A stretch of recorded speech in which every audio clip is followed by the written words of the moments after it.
নমস্কার, জয় মাতারা। আমি অ্যাস্ট্রো হিমাংশু ভাগ্যের দোয়া থেকে আপনাদের সকলকে জানাই আন্তরিক শুভেচ্ছা, ভালোবাসা। দেখুন, যাদের বাচ্চাটে কেতু খুব দুর্বল, হয়তো আপনাদের কোনো জাতক জাতিকাদের হয়তো কেতুর একটা খারাপ দৃষ্টি আছে। কেতু আপনাদের শুভত্ব ফল দিচ্ছে না। আর কেতু সাধারণত নেগেটিভ থাকলে মানুষের নানাবিধ সমস্যা তৈরি করে দেয়, গুপ্ত ব্যাধি তৈরি করে দেয়, ঠিক আছে। তারপরে কমিউনিকেশানগুলো ভালো হয় না। তারপরে যে কোনো বিষধর কীটপতঙ্গ থেকে নানা রকমের সমস্যার সম্মুখীন হতে হয়।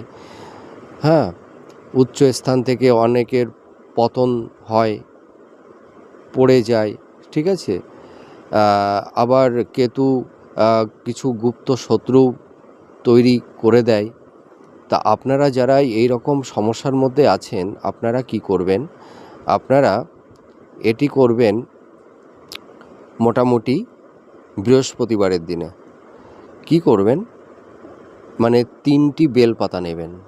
3টি বেলপাতায় মোটামুটি লাল কালির পেন দিয়ে, বেলপাতাটি কিন্তু সবুজ হতে হবে, হ্যাঁ, কাঁচা বেলপাতা। ওর ওপরে আপনারা একটা লাল কালির পেন দিয়েও হতে পারে, বা সিঁদুর দিয়েও আপনারা সিঁদুরটা গুলিয়ে লিখতে পারেন। কেতুর বীজ মন্ত্রটা লিখতে হবে ওই 3টি বেলপাতাতে, ঠিক আছে। কি মন্ত্রটি আমি বলে দিচ্ছি।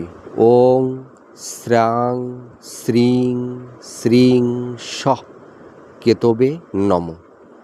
এই মন্ত্রটি আপনারা লিখবেন 3টি বেলপাতাতেই। এবার ওই 3টি বেলপাতার মধ্যে সামান্য একটু আতপ চাল দিয়ে দেবেন, ঠিক আছে।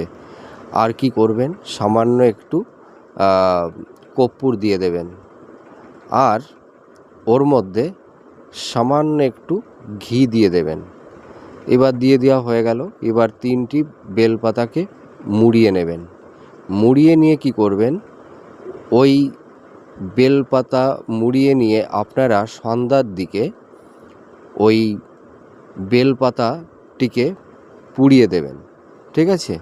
আর যখন বেলপাতাটা পুড়বে, তখন আপনারা ওই কেতুর বীজ মন্ত্রটি 9বার পাঠ করবেন। ওং শ্রাং শ্রীং শ্রীং সঃ কেতবে নমঃ। এইভাবে 9বার পাঠ করবেন, 9বার অথবা 7বার। তা আপনারা মোটামুটি 4টি বৃহস্পতিবার করবেন সন্ধ্যার দিকে। দেখবেন আপনারা কিছুটা সমস্যা থেকে বেরিয়ে আসতে পারবেন। ভালো থাকবেন। জয় মাতারা।